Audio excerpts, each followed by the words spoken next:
2,000 years ago, the wealthiest man in Rome sat down and wrote a letter to his friend.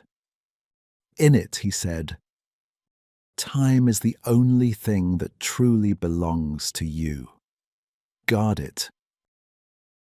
Don't give it away carelessly. Don't let others take it." Most people read that letter today and hear a productivity manifesto, a Stoic version of hustle culture. A Roman telling you to optimize your schedule. That's not what he wrote. Seneca's first letter to Lucilius is the most read piece of Stoic philosophy in history.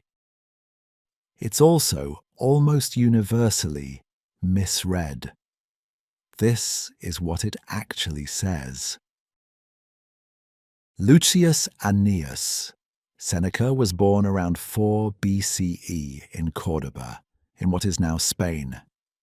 He came to Rome young, trained in rhetoric and philosophy, and became one of the most powerful men in the empire under Nero, serving as tutor, then advisor, to the emperor himself. He was also, depending on who you ask, a hypocrite. He preached simplicity while living in extraordinary luxury. He wrote about the emptiness of wealth while accumulating it.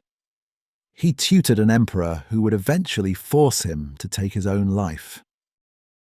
And he was aware of all of this. He addressed it directly. "I am not a wise man," he wrote. "I am a sick man giving advice to other sick people. I'm not above this. I'm inside it." That honesty is one of the reasons his letters still work. He wasn't writing from a pedestal. He was writing from inside the same contradictions most of us live in. He wrote 124 letters to his friend Gaius Lucilius. Letter 1 is the first and the most famous. It begins, "Ita fac me Lucili, Vindica tibi." Do this, my Lucilius. Claim yourself for yourself. Not use your time wisely. Not fill every hour productively. Claim yourself for yourself. Then he says something that stops most modern readers. It is not that we have little time, but that we lose a lot. He's not talking about procrastination. He's not talking about scrolling your phone or wasting afternoons. He's talking about something subtler. The way you give your consciousness away to other people's opinions, to obligations you never actually agreed to the constant pressure to be seen doing something, going somewhere, becoming something. We lend time to others and don't notice it leaving. We say yes to things we don't want. We attend meetings, dinners, conversations, not because they matter to us, but because we haven't decided what does. And slowly, without noticing, we drift away from ourselves. Here's where the misreading happens. Most people encounter this letter through a productivity lens. They read, "Guard your time," and think, time blocking. Pomodoro technique, saying no to distractions. And those things aren't wrong. But they're not what Seneca was writing about. He wasn't optimizing a schedule. He was asking something more uncomfortable. Who are you when no one is watching? What do you want when no one is asking?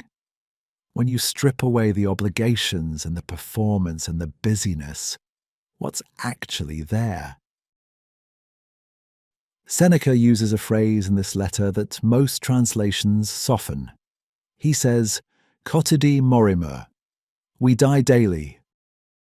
Not metaphorically, he means it as a fact. Every day that passes, a part of your life is gone. Not wasted, gone. Used up whether you were present for it or not. The day happens whether you claim it or drift through it. He continues.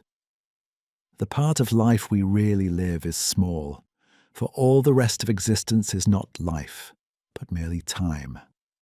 Existence is not life, merely time. That's the distinction he's drawing. You can be alive without living.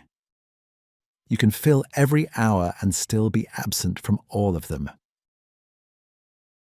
So what does Seneca actually want from Lucilius? What does the letter ask?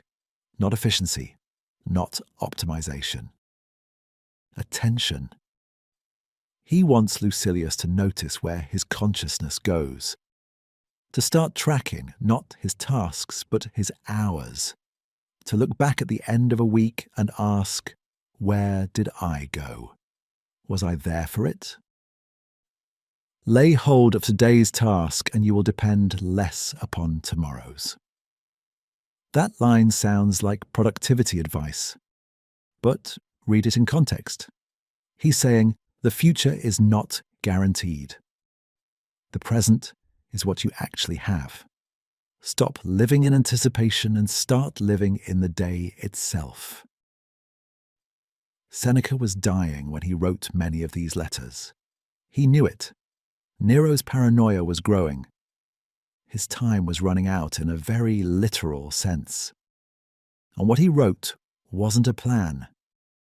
It was a practice. Claim yourself. Notice where you go. Come back.